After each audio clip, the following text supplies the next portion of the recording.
Welcome, Madison, to the 6 o'clock show. Now, we know it's a very early start for you, but how are you this morning?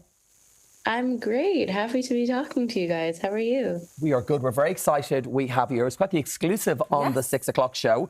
Madison, is it true you directed Home to Another One, the music video? I co-directed it with my friend who I do pretty much every single video with. We have a really great working relationship. But yes, I did direct it, co-directed it. What was that process like for you with that collaboration? It's so much fun. I mean, I realized a couple of years ago that directing videos is something I want to do. Directing in general is something I want to do just as much as I want to make music. I've always loved to direct and make little silly videos on my computer at home. So I just figured now I'm an artist, I might as well try to direct my videos. So I love it. It's like one of my favorite parts of the whole thing. You find the longer you go on in your career, Madison, you like to almost take more control over each aspect of your art. Yeah, definitely. I think it makes me feel really just proud of everything I do, because I could really stand behind it and be like, I did this. It wasn't someone that I just handed a project over to and then they took care of it. So yeah, I like to be involved in every front. Now, this is a really exciting time. We're talking new album, new tour, but I want to take it back to the beginning, when you were first, I suppose, introduced to the world and how we knew you in Ireland. Justin Bieber had first tweeted about you. I think you were only 12. You were singing and he had done a tweet. It went viral. Do you ever look back on that time and think, I did that?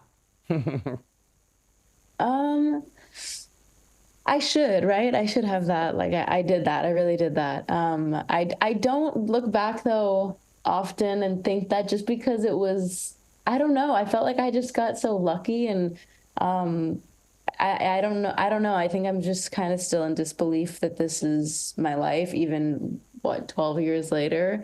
Yeah, I don't know. I'm very, very grateful that he took a chance on me when I was so young. It's crazy to think about. Were you a fan of Justin Bieber at the time? You obviously knew who he was, and he was quite a big deal. Was I a fan? I was arguably one of the biggest. I was literally obsessed with him, and my world stopped that day. So yes, I was a huge fan. He was my background on my phone. He was my ringtone. I wore purple every year on his birthday. I was a massive, massive fan.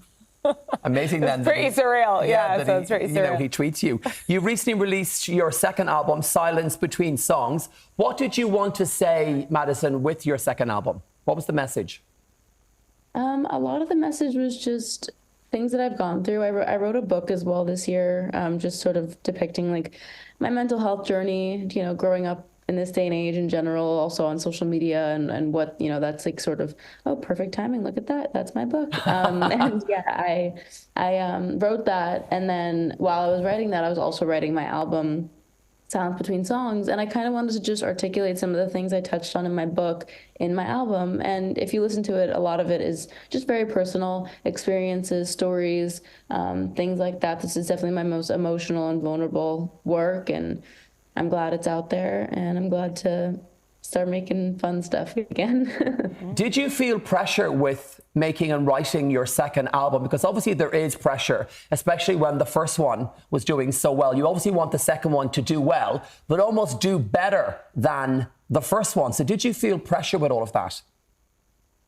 I think every artist feels pressure, and I think that's totally normal. But I don't know. I try not to, because I don't know. I think that some of my favorite albums of all time are, the least known ones, and they're the ones that weren't the biggest, or the songs that weren't the singles and things like that. So I kind of try not to get too fixated on the number game, or what did what, or how well did the first album do versus the second one, or things like that. I think, like I said, so much music that I love so much is not the most popular music in the world. So yeah, I don't try to put pressure on myself like that. It's good to have that. It's good to have that mentality. Attitude. Absolutely. Exactly, yeah.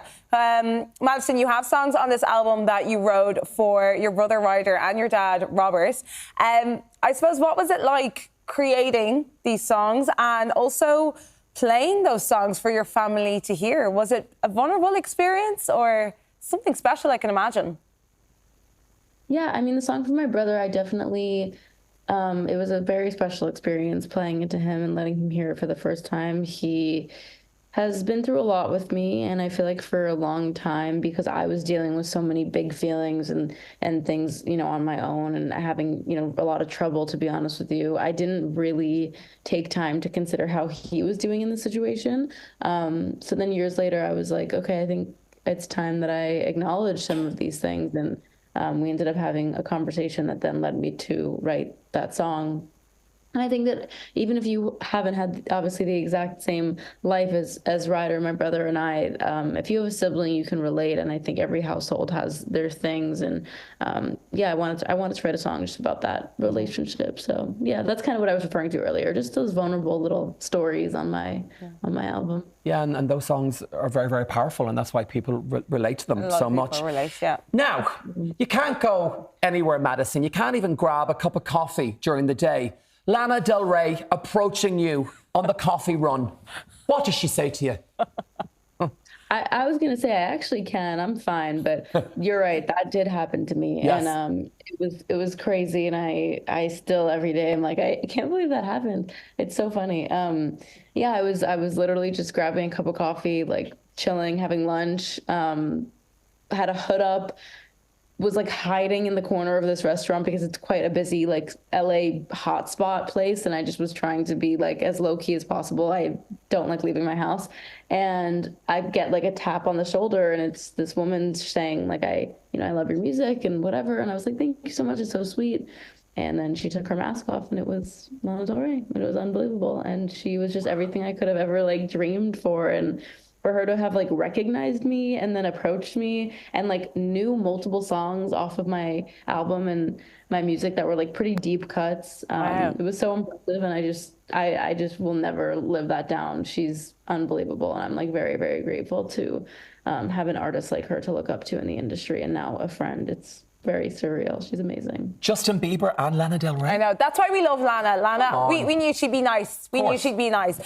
We also have to congratulate you because you are now a Grammy-nominated artist. Round of applause for Madison, please. That is so cool. Tell us, where were you when you found it? What were you doing? How does it feel? Has it still hit? It feels very crazy, especially now that they're approaching. It's being, talked about now with me a lot more, and it's insane. I mean, I was in my bed. The results or nominations came out, I think at like 7 a.m. and I stayed up till probably like 4 a.m. And then I was like, why am I staying up? I'm not going to be nominated. It's just like I knew I wasn't going to be. So I was like, I'm just going to go to sleep. I'm not going to waste my time staying up and then being disappointed. So just be realistic and go to bed. So I went to bed after staying up super late, and my phone was on my nightstand, and I literally think my phone rang for a millisecond, and it wasn't even on loud, it was on vibrate, and I heard it, and it was my mom FaceTiming me at 7:30 in the morning. And that can only mean one thing, surely, right? Like, I don't think she's calling me to be like, hey, by the way, you didn't get it, So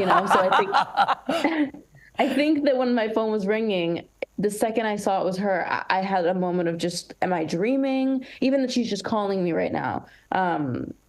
So I answer, and she was crying, and she was like, you did it, you got it. And I was immediately just, I get like choked up even thinking about it. It was such a surreal moment that I've been dreaming of forever. And it's just such an honor to be recognized in that way. And yeah, it just makes things feel like, those things in life that just make you feel like things pay off. Like, I'm like, wow, to have that recognition, it makes everything, all the hard times just pay off. I don't know. I'm very, very grateful. And yeah, it's really, really unbelievable. So deserved. And before we let you go to enjoy the rest of your day in LA, you are coming to Dublin with your tour, spinning. What can Irish fans, expect from the tour, Madison?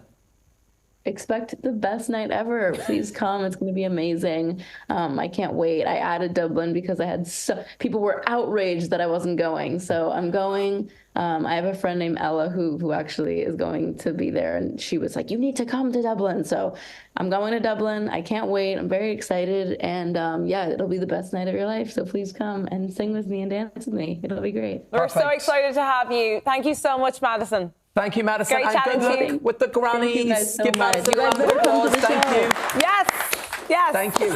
Madison will be, we just got an invite there, a VIP invite. Madison will be in Dublin's 3 Arena with her spinning tour on the 31st of March. Tickets are available on ticketmaster.ie and you can stream her album Silence Between Songs right now.